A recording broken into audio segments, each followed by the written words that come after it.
Welcome to my channel. இப்போ நம்ம யாரை பற்றி பேச போகிறோன்னா, நீங்கள் ஒரு வீடு வாங்குறதா இருந்தாலும் சரி, காருக்கு இஎம்ஐ கட்டுறதா இருந்தாலும் சரி, காருக்கு லோன் கட்டுறதா இருந்தாலும் சரி, நீங்கள் நகை அடகு வச்சின்னா அதை வந்து மீட் எடுக்கிறதுக்காக இருந்தாலும் சரி, எப்படி நீங்கள் மீட் எடுப்பீங்கன்னா, காலையிலேருந்து சாயந்தரம் வரைக்கும் கஷ்டப்பட்டு உழைச்சி சேமித்து மாத வருமானத்தில் ஒரு பகுதி எடுத்து தான் நீங்கள் இஎம்ஐ கட்டுவீங்க, மோதிரம் வந்து அடகுவீங்க.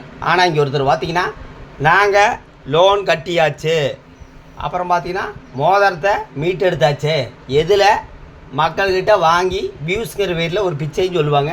அது வேறு யாருமே இல்லை, நம்ம இளவரசன் அவங்க தம்பதி தான். இதில் வேறு பெருமை, நாங்கள் லோன் கட்டியாச்சு, நாங்கள் வந்து இஎம்ஐ கட்டியாச்சு. இதை சொல்கிறதுக்கு உங்களுக்கு கேவலமாக இல்லையா? எப்படி இஎம்ஐ கட்டினீங்க அதை வந்து வீடியோ போடும். அதாவது நாங்கள் வீடியோ போட்டு மக்கள் நீங்கள் பணம் கொடுத்துருக்குறீங்க, அந்த பணத்தில் இஎம்ஐ கட்டிக்கிற, இதில் என்ன பெருமை இருக்குது?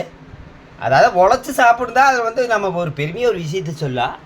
உழைக்காமல் உட்காந்துட்டு வீடியோ போட்டு என்ன வீடியோன்னு என்ன வீடியோ, குழந்தையுமே பொண்டாட்டியுமே கெட்ட வார்த்தை பேசுகிறதுமே குடிச்சிட்டு பேசுகிறது, இதெல்லாம் பேசி வீடியோ வாங்கி கார் வாங்கியிருப்பாங்க. அது வேறு விஷயம். கார் அந்த ஓசி படத்தில் தான் வாங்கியிருப்பாங்க, ஃப்ரிட்ஜு அந்த ஓசி படத்தில் தான் வாங்கியிருப்பாங்க. அப்புறம் பார்த்தீங்கன்னா நாங்கள் வந்து இஎம்ஐ கட்டியாச்சு. இஎம்ஐ எப்படி கட்டினீங்க? உழைச்சா சாப்பாட்டு கட்டினீங்க. இப்போ எல்லோரும் கார் வாங்கிக்கிறாங்க, எல்லா குடும்பத்திலும் கார் வாங்கி எப்படி கட்டுறாங்க? ஒன்றா பிஸ்னஸ் பண்ணுறவன் அதில் வர வருமானத்தில் காரு வாங்குவாங்க, இல்லைன்னா வேலைக்கு போனால் ஒரு அட்வான்ஸ் மாதிரி கொடுத்துட்டு கார் எடுத்துகிட்டு மாதம் அவங்க உழைச்சி வருமானத்தில் இஎம்ஐ கட்டுவாங்க. ஆனால் இந்த தம்பதிகள் பார்த்தீங்கன்னா பெருமையாக பேசுகிறாங்க, மோதிரம் மீட் எடுத்தாச்சு, இஎம்ஐ கட்டியாச்சு. எப்படி மக்களோட பணத்தில்? இதை சொல்கிறதுக்கு உங்களுக்கு கேவலமாக இல்லைன்னா சத்தியமாக கேவலமாக இருக்காது. இவங்களுக்கு குடும்பமான மானம் மரியாதை தான் கிடையாது. மொத்தத்தில் வளையதில் உட்காந்துட்டு மக்கள்கிட்ட வியூஸ்கிற பேரில் பிச்சை எடுக்க வேண்டியது. அப்புறம் பார்த்தீங்கன்னா அந்த சபாவினோ சேனல் என்னை பற்றி பேசிகிட்டு இருக்க, சொந்தமாக கண்டென்ட் போடுறா. அட வலைதளங்கிறது என்ன? நீ போடு சொந்தமாக கண்டென்ட்டு, அடுத்தவங்கள பற்றி பேசுகிறதா கண்டென்ட்னா நீ வலை பேச்சு அவங்க சேனலில் போய் கருத்து தெரிவி. உனக்கு அறிவில்லையா? அடுத்தவங்களை பற்றி ஏன் பேசி வீடியோ போடுறேன் அப்படின்னு சொல்லு. அப்புறம் சாட்டை டிவி அவங்கள சாட்டை துரைமுருகனுக்கு போய் கேளு, அவர் அடுத்தவரை பற்றி தான் பேசியிருக்கிறார். அங்கெல்லாம் போய் உனக்கு தெம்பு துணிவு இருக்குது. அந்த ராமலிங்கம் என்ன சொல்லிக்கிறேன்னா, ஆனால் அவன் அடுத்தவங்களை பற்றி பேசி வியூஸ் வாங்கி பிச்சை எடுக்கிறா, அவன் இனத்தை சாப்பிட்றான் அப்படின்னு. அந்த ராமலிங்கத்தோட வீட்டில் அவங்க அம்மா அப்பா அதைத்தான் டெய்லி வட்டலில் போட்டு கொடுப்பாங்களாட்டுக்குது. அந்த ராமலிங்கத்துக்கெல்லாம் சுத்தமாக அறிவே கிடையாது. இளவரச குடிச்சிட்டு பேசும்போது அதை பார்த்து ரசிப்பேன்னா, அப்போ அந்த ராமலிங்கத்தோட குடும்பம் வந்து ஊற்றி கொடுப்பானாட்டுக்குது, குடிகார குடும்பமாட்டுக்குது. அப்புறம் சபாவினம் சொந்தமாக கண்டென்ட் போடுறா, பஸ் ஸ்டாண்டில் உட்காந்து பானிபூரி திங்கிறது அது திங்கிறது.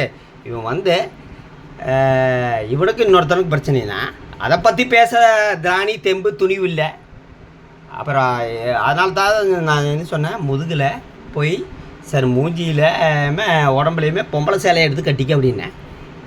அப்புறம் அடுத்தவத்தை பற்றி பேசி ஐயோ வலைதளங்கிறது என்னையா பேசுகிறீங்க? அடுத்தவங்கள பற்றி பேசுகிறது தானே யூடியூப்பில் இருக்குது. உன்னை பற்றி நீ பேசுறதுக்கு நீ பேசிட்டு போ, உன் குடும்பத்தை காட்டி நீ வீடியோ போடு. நான் அந்த மாதிரி பிச்சை எடுக்கிறவளாம் எனக்கு கிடையாது. மொத்தத்தில் நம்ம இளவரசர் அதுக்கு போய் கமெண்ட் பண்ணிக்கிறாரு, சூப்பர் அப்படின்ட்டு இருக்கிறாரு. அந்த ஆளெல்லாம் சூப்பர்னு சொல்கிறதுக்கு ஒரு தகுதி தாராதம் இருக்குதான்னு கேட்டால், வலைதளத்தில் உட்காந்துட்டு வியூஸுங்கிற பேரில் பிச்சை எடுக்கிறது நான் கிடையாதுங்க, நம்ம இளவரசர் தான். அவரோட சேனலை போய் பாருங்கள்.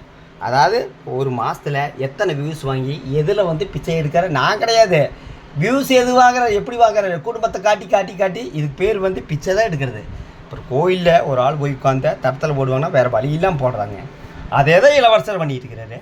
இதில் வேறு சூப்பர் வேறு சொல்கிறாரு, மோதிரம் மீட் எடுத்தாச்சு, அப்புறம் இஎம்ஐ லோன் கட்டியாச்சு. எப்படி கட்டினீங்க அதை தானே கேள்வி. இப்போ ஒரு படம் எடுக்கிறோம், அந்த படம் டைரக்ட் பண்ணுறோம். டைரக்டர் வந்து ரொம்ப கஷ்டப்படுவார்.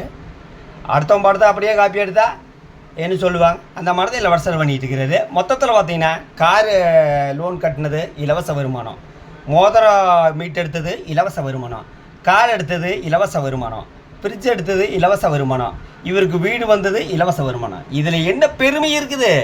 அதாவது உழைக்காத ஒரு சோம்பேறின்னு சொல்கிற ஒரு பெருமை வேணால் இவருக்கு இருக்குது. மொத்தத்தில் பார்த்தீங்கன்னா நம்ம இளவரசரில் பேசுறதுக்கு தகுதி தராதமில்லை. அப்புறம் மூஞ்சி காட்டிட்டு வீடியோ போடுறான், முதுகு காட்டிட்டு வீடியோ போடுறான்னா மூஞ்சி காட்டிட்டும் வீடியோ போடமான முதுகு காட்டிட்டு வீடியோ போட நீ போடையா குடும்பத்தை காட்டி நீ போடு எனக்கு அந்த தேவையும் இல்லை எதுவும் இல்லை மொத்தத்தில் வலைதளத்தை பிச்சை எடுக்கிறவங்க இவங்க தான்